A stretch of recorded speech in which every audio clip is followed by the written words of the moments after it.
halkani waa guriga martida ee uu dhisay maxamed Saleebaan Xaash Dayib Ordaaga ee ku yaala degmada Hurufadhi waxaana maanta kulan ku yeeshay cuqaal iyo waxgarad ka socda beesha Sabakaab Axmed oo iyagu kulan la qaatay gudida nabadeynta labada beelood ee maalmahan ku sugnaa deegaanka Cigaag isla maantana dib ugu soo laabtay magaalada Hurufadhi عقاشة يقرب شوكته يسياسيين تكسر بيش سبكة أحمد أيانا جود النبضين تلوضع بلاد وحيكون يتشين داخل عقد أو يقول لك شيء بيش سبكة أحمد جود النبضين تا إن كسر حوتيان هولها النبضين تا وحنا وحجرت كان أي سوين وجود عين جود النبضين تا هولها شلقان كأي هلكا أي كودان وحاول هرينتي هل كان سوى ذا شراء وجهد لي عاقل عبد الرشيد أحمد رابي هي عاقل ديب عبد على الدرويش شدوا كلا هل كان وحكاها لي قار كم يقول بشوك تبدأشاسي أو كم ده عبد الرحمن علي مرعوالي أو سوى نقوم هذا جود ذا نبضين سا كل حجرتي بيرها ولا لها عيد باتو كل حد عضي وحنا شوفنا مقالة هرفردي ما أنتوا مال صبتية وحنا لسه جود ذي دقالها يعلم ذي بوه هذا ودن بالو ذي هولكي guriga Ordaagan ku jirnaa waxaan halkan ugu imanay oo ugu dhiibanaa ku wareejinay gudoomiyaha gudida ergadaas waxaan ku dhiibanaa aqalka lacagta jaaliyada beesha Sabakaab Axmed soo dirtay dawladda ka soo dirtay quba joogto oo Soomaaliya ah oo maanta ugu tala gashay inay gaarsiiso ergadaas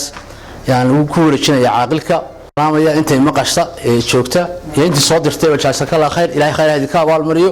waa gaarsiinay ergadii سوريا أنا قصور دكتور ما شاء الله إلى هذا بركايه ويجد عين الإرجال ويجد ياد بالمحسنتين جزاك الله خير إلهي خير هذا السيو والسلام عليكم.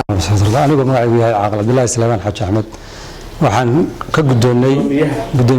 أنا قدوميها قددا بحد حالين طلبة بيرود ولا لها وحن هذا شغلنا هرفدي وحن يوم ولا لها يو الباشا سبكاب أحمد وحن نقول شيء ديغداس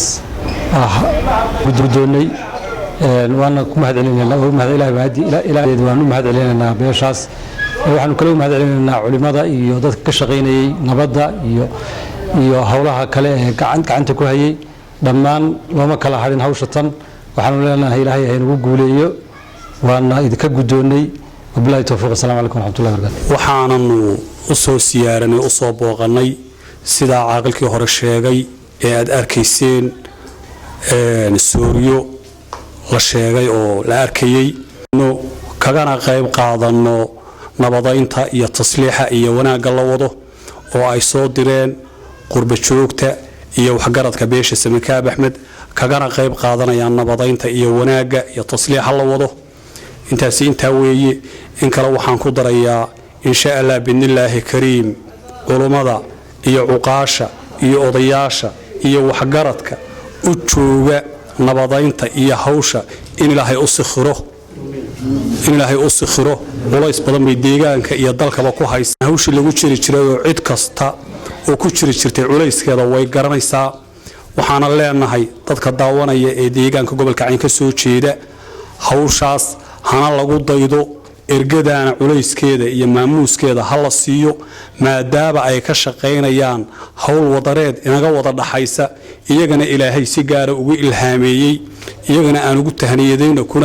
kuna taakiino qoladiina soo dirtay ee Suuriyada soo dirtayna waxaan leenahay meesha aad ka soo saarteen Ilaahay wax ka bedelan wax ka baraka badan ha idinku bedelo wabillahi ma sha Allah culimada intay yiraahdeen ba waa aad iyo waxaan u faraxsanahay maanta inay joogaan culimadii weyneen ee reer Buuhoodle oo dhan marka ayagoo fadhiyo in anaga hadlo ma wanaagsano marka ma sha Allah waxaan dhihi lahaa jazakallahu khayrakum barakallahu fiikum waxaan intii soo bixisayna waxaan leeyahay waa mahadsantiin. sidoo kale wafti culimada ka socday magaalada Buuhoodle ayaa maanta hawlo nabadeed ka bilaabay degmada Hurufadhi waxaana si weyn uga mahad celiyeen ergada dhexdhexaadinta labada beelood iyo cuqaasha iyo waxgaradka beesha Sabakaab Axmed badbaanayn qaybtii Buuhoodle joogto culimada aanahayn oo wixii dhaqaaqa iyo dadka la soo hadlay aan ahayn dhaqaalaha ku maqnaa wixii aanu helanayna kulay waa la soo xulinay marba maxay eegtay gudigan runtii aad buu shaqeeyay waxaan aad iyo aad si gaar ah ugu mahad celinaa ugu ducaynaa Ilaahay inuu barakeeyo beesha Sabakaab Axmed oo isxilqaantay qurba joogteeda iyo guda joogta mara way wada hadleen baa maaynayaa waxa aad iska yimaada ma jiraan hadalaan ku yimaaday juudiga ku bixiyeen kuwa gudaha jooga iyo kuwa dibadda jooga waxa ay garteen ba Ilaahay hadan barakeeyo miisaan culeyska ay saarteen ee maaragtay dadkiini dibka dhex yaala inaad dhaqaale ku geysataan aad go'aan ku gaadheen ee kaga dhabaysan ilaahaydan barakeeyo dadka kale waxaan leenahay oo deegaanka u dhashay arinta la koowaad islaaxu bayna naas waa arin alaagtiisa lagu dhawaanayo waa arin dhaqaaluhuna uu iska adag xilli adag baa lagu jiraa waa arin xilligaas oo kale sadaqadu khayr badan tahay marka laga hadlay hadda barnaamijkan islaaxu bayna naas allah wakiilaha la khayra fi kathirin min najah illa man amara bi sadaqa wa lahu almari dadku fogooda faraha badan shirkadu khayr malaha إلا قف صدقة أمري ما نمر بصدقة صدقة وطن أو كلوية واللي بحلو خيبان تاي إذا مر بصدقة أو معروف أو إصلاح بين الناس أنت وكغيب قان سهوشان